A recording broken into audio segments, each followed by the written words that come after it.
Well, like Lob said today, she didn't pay attention to the little things, but she sure paid attention to the big things. Dianne, you'll be in our hearts forever. Love you. And there was always this sense from her that of course you can do this. Of course, look at who you are. You are a loving person. You are a smart person. You are this person and that person. She would always see all the positives in such a way that I had to see that myself.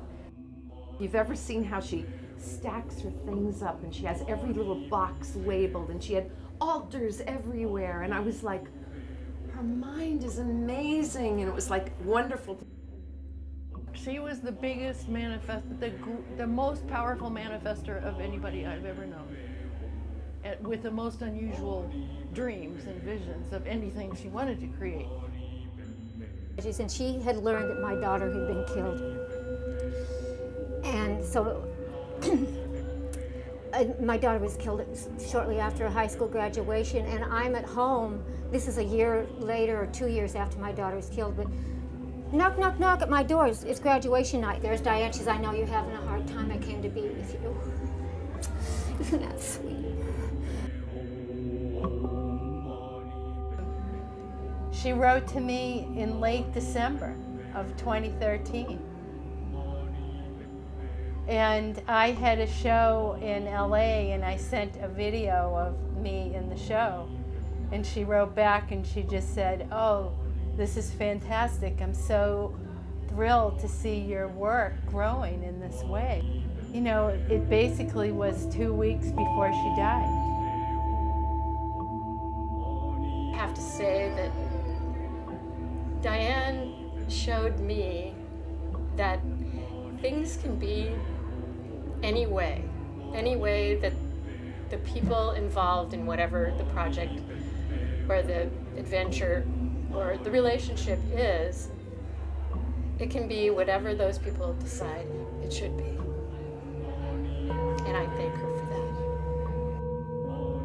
that. Is that she is so genuine that there is no question that you'll respond in kind. So you remember aspects of who you want to be and who the parts of yourself are that you like, because she just brings that out in you. I can't even imagine that I would have had the guts to write grants on my own. She was just like, just do it, we'll figure it out, you know, and she gave me that. And then the other thing that was so amazing about her is she was so smart. Oh my God. It was so much fun working with her. We would brainstorm together, and she just made me see that instead of pushing your thoughts down, you need to push them out. So we had a great trip. It was a wonderful trip, and when we got to the village in Gunzi, that was the most special part, being in Gunzi, in our tents. Gary didn't get to go. Yeah. So it was so beautiful. It was amazing. So Gunzi was amazing. And the relationship between Dianne and the villagers, Condra was just, they just adored her. They did this special last day when we were leaving. Everybody in the village came up to the tent camp.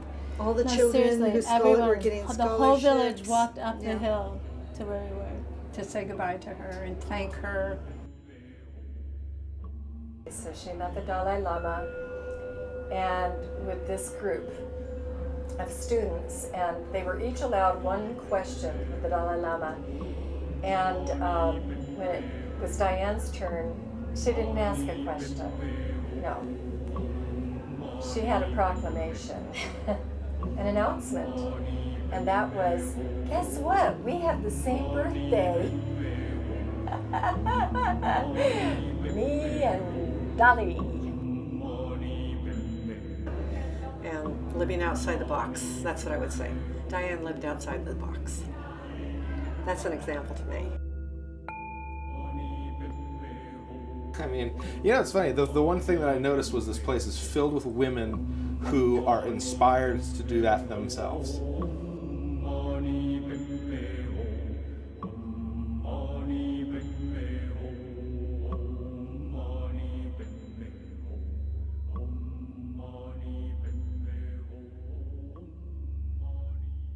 As painful as it is to have lost her, I'm blessed beyond words to have spent nearly 24 hours a day of most of this last year with her.